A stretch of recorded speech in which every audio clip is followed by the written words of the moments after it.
जिसका दामन साफ होगा बहनों भाइयों, वही बिहार को विकसित बिहार बना सकता है। आने वाले वर्षों में हम लोग बिहार को विकसित बिहार बनाना चाहते हैं, लेकिन आपको फैसला करना होगा कि आप बिहार को विकसित बिहार, विकसित राज्य बनाना चाहते हैं या फिर उसे फिर से जंगल राज की ओर ले जाना चाहते हैं। पहले भारत अंतर्राष्ट्रीय मंचों पर कुछ बोलता था तो भारत की बातों को जितनी गंभीरता पूर्वक दुनिया के मंचों पर लिया जाना चाहिए नहीं लिया जाता था, लेकिन आज भारत अंतर्राष्ट्रीय मंचों पर कुछ बोलता है तो सारी दुनिया कान खोलकर सुनती है भारत बोल क्या रहा है। यह भारत की हैसियत बनी है। और बहनों भाइयों, आप जानते हैं कि आने वाले वर्षों में मोदी जी के नेतृत्व में हमारी एनडीए ने यह फैसला किया है कि हम बिहार को विकसित बिहार बनाकर रहेंगे। बिहार अब गरीब बिहार नहीं रहने पाएगा। और इस जो कुछ भी मैं कह रहा हूं पिछले 10-5 वर्षों के अंदर श्री नीतीश कुमार जी की सरकार रहते हुए प्रत्यक्ष आप लोगों ने अपनी आंखों से देखा है। क्या बहनों भाइयों, इसके पहले भी आपने लालू जी की सरकार देखी है, कुछ समय के लिए तेजस्वी यादव की भी सरकार देखी है। क्या बहनों भाइयों, कोई व्यक्ति उंगली उठाकर यह कोई आरोप लगा सकता है, चाहे वह नीतीश कुमार जी वहां पर हो, चाहे यहां पर आपका विधायक सतीश कुमार हो, कोई मां का लाल उंगली उठाकर नहीं कह सकता है कि उनके दामन पर कोई भ्रष्टाचार की दाग लगी हुई है।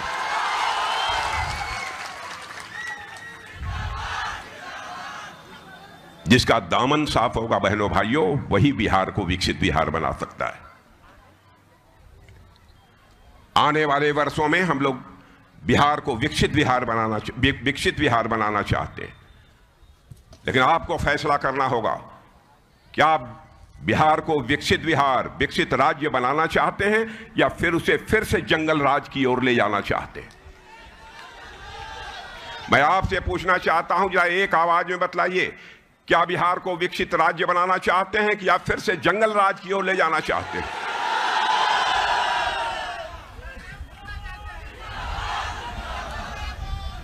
और बहनों भाइयों, मैं सीना ठोक कर मैं कह सकता हूं,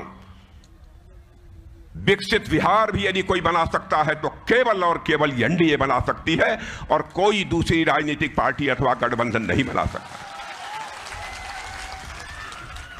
आप ये कहेंगे कि यह आप किस आधार पर दावा कर रहे हैं, विकसित बिहार बना सकता है कोई तो केवल एनडीए बना सकती है। यह दावा मैं इसलिए कर रहा हूं, 2014 के पहले का भी आपने भारत देखा है और 2014 में एनडीए की मोदी जी के नेतृत्व में सरकार बनने के बाद भी आप भारत को देख रहे हैं। बहनों भाइयों, पहले भारत अंतर्राष्ट्रीय मंचों पर कुछ बोलता था तो भारत की बातों को जितनी गंभीरता पूर्वक दुनिया के मंचों पर लिया जाना चाहिए नहीं लिया जाता था, लेकिन आज भारत अंतर्राष्ट्रीय मंचों पर कुछ बोलता है तो सारी दुनिया कान खोलकर सुनती है भारत बोल क्या रहा है। यह भारत की हैसियत बनी है।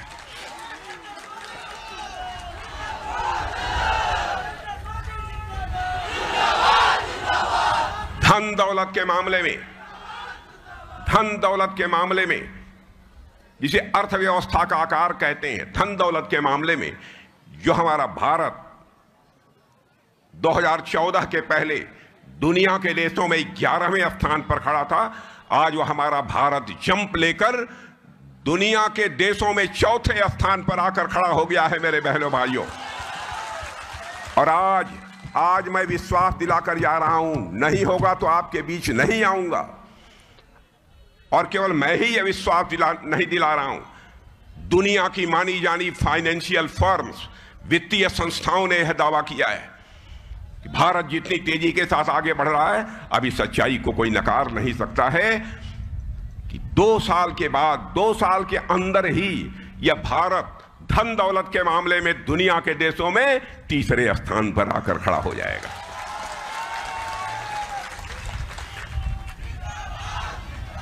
हमसे यदि कोई पूछे, सच में हमारा दिल तो कहता है 3रा स्थान भी हमको स्वीकार नहीं है। भारत को तो धन दौलत के मामले में दुनिया का नंबर 1 देश बनाना चाहते हैं बहनों भाइयों, और मुझे लगता है कि यह बनकर रहेगा।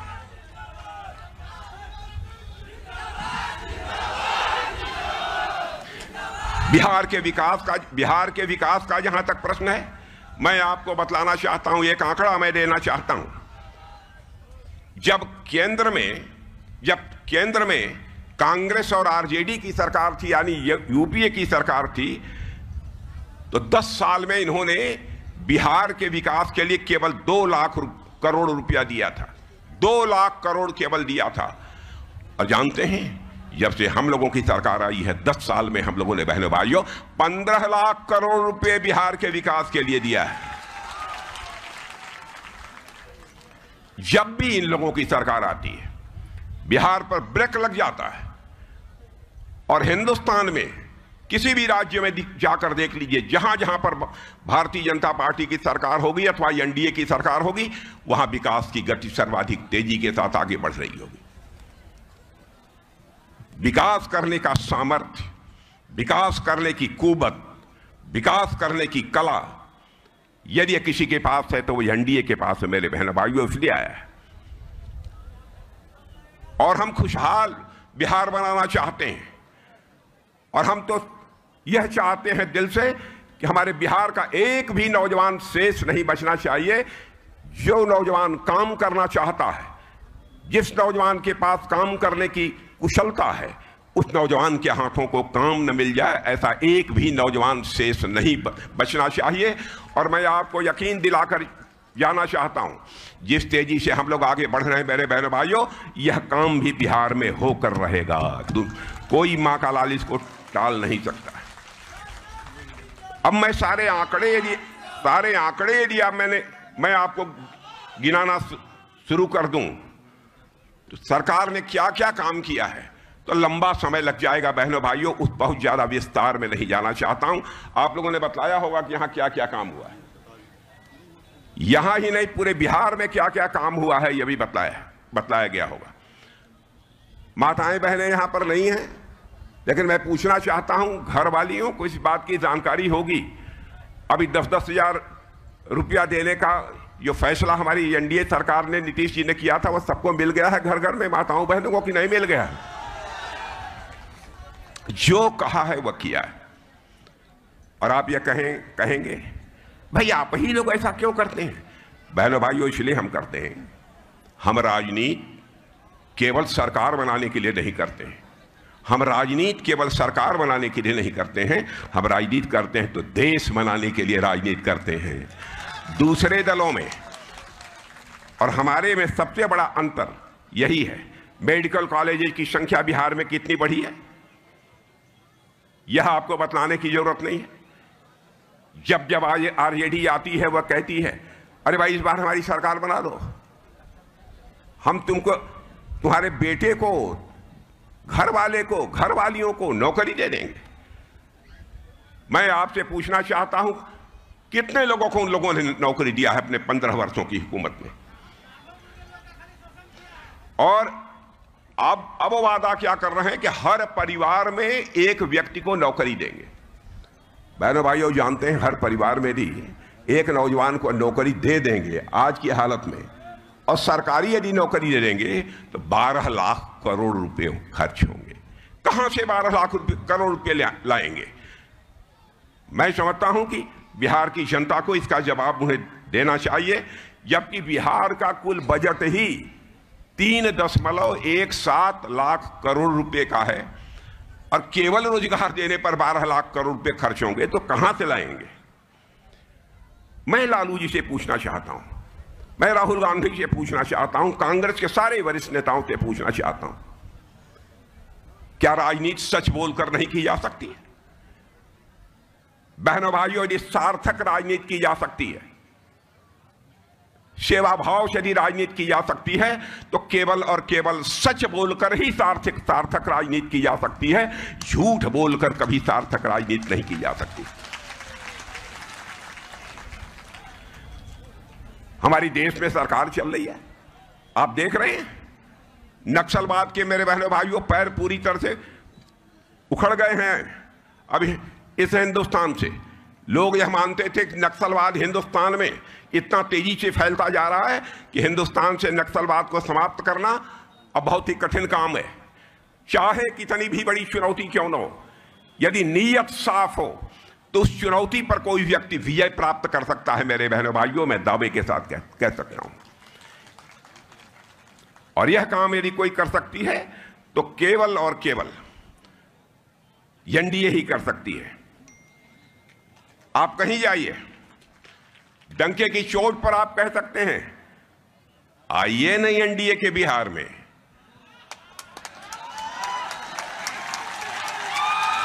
पहले नहीं कह सकते थे आइए नहीं एनडीए के बिहार में, हमारा विकसित बिहार में। और इनकी क्या हालत थी? इनकी हालत क्या थी? आरजेडी के लोगों की, यूपीए के लोग, आइए ना हमारा बिहार में, ठोक देंगे कपार में।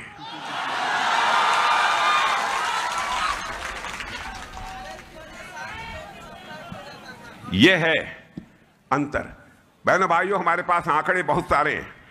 मैं सारे आंकड़े आपके सामने पेश नहीं करना चाहता हूं, क्योंकि लगभग सारी चीजें आपके सामने आ चुकी हैं। और एक बात और मैं कहना चाहता हूं, भारत के आप नागरिक हैं और मैं जानता हूं हर भारतवासी मान, सम्मान, स्वाभिमान का बहुत ही धनवान होता है, बहुत धनी होता है।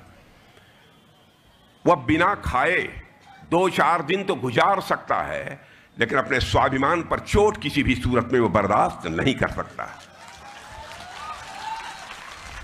मान, सम्मान, स्वाभिमान ये मनुष्य के हृदय की सबसे बलवती भावना होती है। मेरे बहनों भाइयों, चंद्रशेखर आजाद, सरदार भगत सिंह, खुदीराम बोस, अशफाक उल्लाह खां जैसे नौजवानों ने 20 साल 21 साल की जवानी में हंसते हंसते फांसी के फंदे को चूम लिया था, तब जाकर यह भारत आजाद हुआ है। उस स्वाभिमान की भावना की रक्षा भी यदि कोई कर सकता है तो केवल और केवल एनडीए कर सकती है, भारतीय जनता पार्टी कर सकती है, और कोई दूसरा नहीं कर सकता।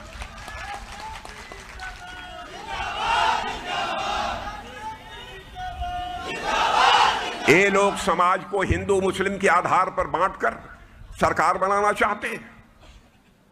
बहनों भाइयों, हम समाज को हिंदू, मुसलमान, जाति, पंथ, मजहब के आधार पर बांटकर सरकार नहीं बनाना चाहते, बल्कि समाज के सभी वर्गों को साथ लेकर हम भारत को विकसित भारत बनाना चाहते हैं और बिहार को विकसित बिहार बनाना चाहते हैं। कोई यह बतला दे, मुसलमान भी, कोई भी यह बतला दे, जो भी सहायता, चाहे हमारी राज्य सरकार यहां बिहार की हो, नीतीश जी की, चाहे केंद्र की मोदी जी की सरकार हो, किसी के साथ भेदभाव किया हो कि यह फला जात का है इसको तो मदद कर दो, फला धर्म का है इसको तो मदद कर दो, लेकिन फला जाति हो, फला धर्म का है इसकी मदद नहीं होनी चाहिए। क्या कभी हम लोगों ने इसके बारे में सोचा है? क्या कोई भेदभाव किसी के साथ किया है? या पूरी जमात में खड़े हुए लोगों से मैं पूछना चाहता हूं, यदि किया हो तो एक व्यक्ति कोई हाथ उठा दे कि हमने किसी के साथ भेदभाव किया। ये लोग बराबर समाज को जाति, पंथ, मजहब और हिंदू मुसलमान के आधार पर बांट कर देश को बर्बाद करना चाहते हैं। बहनों भाइयों, मजबूत सरकार यदि बनाई जा सकती है तो सभी को साथ लेकर ही मजबूत सरकार बनाई जा सकती है, और जब सभी को साथ लेकर हम मजबूत सरकार बनाएंगे तो सभी को साथ लेकर भारत को विकसित भारत भी हम बनाएंगे। यह मैं आपको विश्वास दिलाना चाहता हूं, आपको भरोसा दिलाना चाहता हूं। मोदी जी के नेतृत्व में 11 वर्षों में अंतर्राष्ट्रीय जगत में, सारी दुनिया में भारत के प्रति जो धारणा बनी हुई थी, उस धारणा को हम लोगों ने बदल दिया। पहले दुनिया के लोग यह मानते थे भारत तो बहुत कमजोर भारत है, भारत यह गरीब भारत है। अब दुनिया के देश इसे नहीं मानते, भारत को कोई कमजोर भारत नहीं मानता। आपने देखा होगा, जरूरत पड़ी तो सर्जिकल स्ट्राइक किया, जरूरत पड़ी तो एयर स्ट्राइक किया, और जब आतंकवादियों ने हमारे भारत के अंदर जम्मू कश्मीर के पहलगाम में घुसकर, जो वहां पर घूमने टहलने गए थे नौजवान, नवयुवतियां जो घूमने टहलने गई थी, धर्म पूछ पूछ कर मारा है मेरे बहनों भाइयों, धर्म पूछ पूछ कर इन लोगों ने मारा है।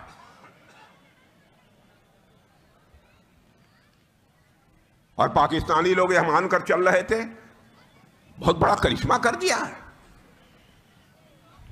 लेकिन उसके बाद आपने देखा कि हम लोग बैठे, प्रधानमंत्री जी ने कहा कि राजनाथ जी सबको खुली आजादी, आगे बढ़िए।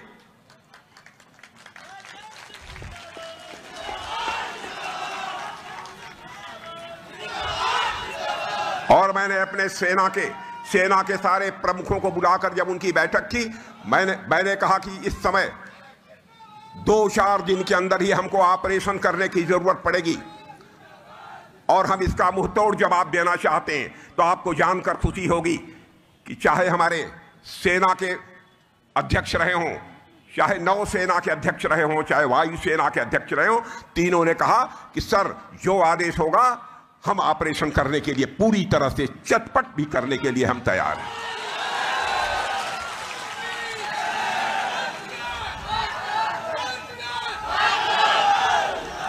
और बहनों भाइयों, आपने देखा है, आपने प्रत्यक्ष देखा है, आपको टेलीविजन के माध्यम से भी आपको जानकारी मिली होगी, हम लोगों ने ऑपरेशन सिंदूर के माध्यम से केवल उन्हीं ठिकानों पर अटैक किया जहां पर कि आतंकवादी संगठन चलते थे, जहां पर आतंकवादियों के केंद्र थे। हम लोगों ने किसी पाकिस्तानी आम नागरिक के ऊपर कोई हमला नहीं किया। यह हम लोगों की सोच है। लोगों ने कहा साहब धड़ल्ले से मारिए, कोई मर जाता है मर जाए, इसकी चिंता मत करिए। लेकिन हम भारत के लोग हैं मेरे बहनों भाइयों, जो कि हमारे घर की माताएं बहनें घर में यदि आटा गूंथती होती हैं तो बगल से यदि चींटी कोई गुजर जाती है तो थाली से आटा निकालकर उस चींटी के भी खाने के लिए उसके दीर्घजीवी होने की कामना करते हुए उसके सामने डाल देती।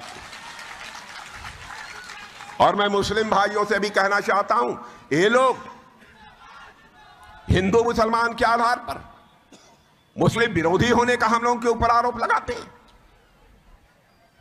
भारत वह देश है दुनिया का जिस देश के रहने वाले ऋषियों और मनीषियों ने भारत की सीमा में रहने वाले लोगों को ही अपने परिवार का सदस्य नहीं माना है, बल्कि पूरे विश्व की धरा पर रहने वाले लोगों को अपने परिवार का सदस्य मानते हुए वसुधैव कुटुंबकम का संदेश सारी दुनिया को, दुनिया के किसी एक देश की धरती से गया है तो केवल और केवल हमारे और आपके देश की धरती भारत से गया है मेरे बहनों भाइयों। पूरा विश्व ही हमारा परिवार है। इसलिए हम लोगों ने जब केवल आतंकवादियों के ठिकानों पर हमला किया, और बहनों भाइयों उन्होंने 25-26 लोगों को मारा था, धर्म पूछकर मारा था, लेकिन हम लोगों ने धर्म पूछकर नहीं मारा, हमने उनका कर्म देखकर मारा मेरे बहनों भाइयों, उनका कर्म देखकर मारा।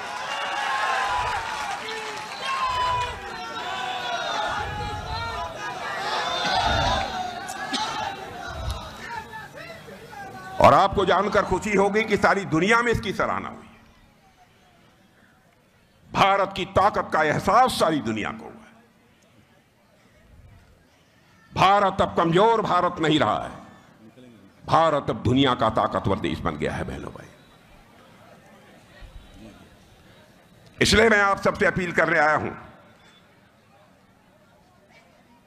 अब हमारे कर्पूरी ठाकुर जी गरीब मां की कोख से पैदा हुए थे, इसी बिहार की धरती पर बिहारी मां की कोख से पैदा हुए थे। पूरी ईमानदारी के साथ कर्पूरी ठाकुर जी ने बिहार के विकास के लिए काम किया था। कांग्रेस के लोग आते रहे, 50-55 वर्षों तक अखंड इन लोगों ने सरकार चलाई, केवल कर्पूरी ठाकुर जी की इसलिए चिंता नहीं की। अरे वो तो गरीब के बेटे हैं, मुख्यमंत्री रह लिए तो क्या हुआ, और अपने यदि लेना होगा तो खूब भारत रत्न लेंगे। लेकिन बहनों भाइयों, हमारी सरकार बनने के बाद जब मोदी जी प्रधानमंत्री उन्होंने कहा बने, तो उन्होंने कहा कि कर्पूरी ठाकुर जी ने जिस तरीके से पूरी ईमानदारी के साथ बिहार के लोगों की सेवा की है, उसके लिए उनको भारत रत्न की उपाधि से सम्मानित किया जाना चाहिए, और हम लोगों ने भारत रत्न की उपाधि से उन्हें सम्मानित किया था।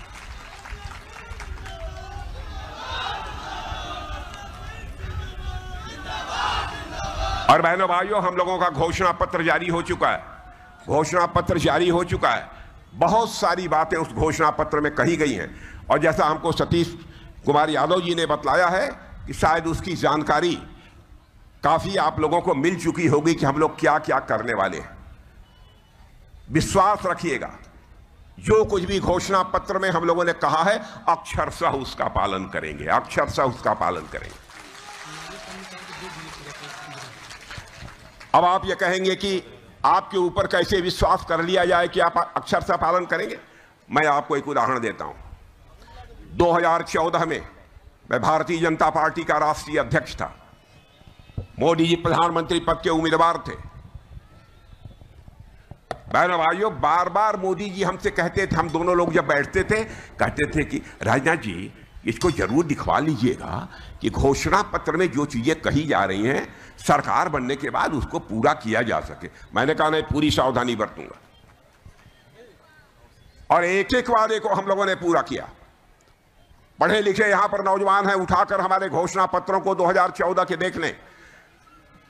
2019 में जब घोषणा पत्र बनने लगा तब भी मोदी जी ने कहा कि जो घोषणा पत्र बनेगा उसको यदि कोई देखे किसी की देखरेख में होगा तो राजनाथ सिंह की देखरेख में होगा। अब उस समय का भी घोषणा पत्र हमारी देखरेख में बना था। आप उठाकर देख लीजिए, एक एक वादे को पूरा किया है।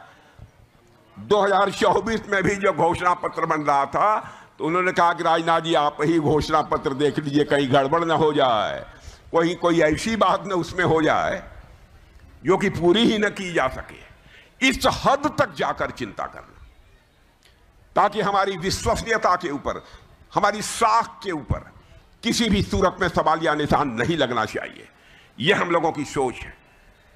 तो आज अपने घोषणा पत्र में जो कुछ भी कहा है आप लोग उठाकर एक एक पॉइंट पढ़ लीजिएगा मेरे बहनों भाइयों। में 5 वर्ष के अंदर सारी की सारी चीजें पूरी होकर रहेंगी। दुनिया की कोई ताकत नहीं काट सकती है। इसलिए मैं आप सभी से निवेदन करता हूं कि हमारे सतीश कुमार जी यादव को मेरे बहनों भाइयों बम्पर वोटों से जिताइए। पिछली बार कितने जिताया था इन लोगों ने? चिराग पासवान का पार्टी खड़ा हो गया था। अच्छा अच्छा अच्छा 10 में 13,000 जीते थे। 2 बार हार गया। 2 बार बीजेपी से जी, बताइए। तीसरा बार टिकट दिया। चलो अच्छा, जो हो गया सो हो गया। लेकिन बहनों भाइयों, मुझे तकलीफ है। ऐसा व्यक्ति चुनाव यदि हारता है क्या होगा देश का। लेकिन मेरे बहनों भाइयों, जो भी कमी रह गई हो अब तक की, यदि सचमुच ईमानदारी से आप मुझे वचन देना चाहते हैं, हाथ उठाकर तालियां बजाकर बतलाइए। इस बार हम सारी कमी को पूरा करेंगे।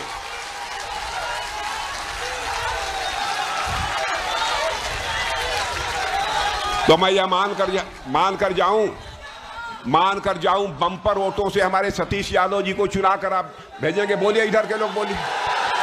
पक्का? पक्का? वहां जो खड़े हैं वो लोग जरा बतलाइए, पक्का? प्राण जाई पर वचन न जाई। प्राण जाई पर वचन न जाई, याद रखिएगा। और मैं आपको यकीन दिलाता हूं सतीश जी, आपको भारी भरकम 12-13 हजार से काम नहीं चलेगा। कितने से? तो सुन लीजिए, यदि आप लोगों ने कहा है कि 50,000 से जिताएंगे, मैं मान लूं 50,000 जिताएंगे, सुनिए तो पहले 50,000 ने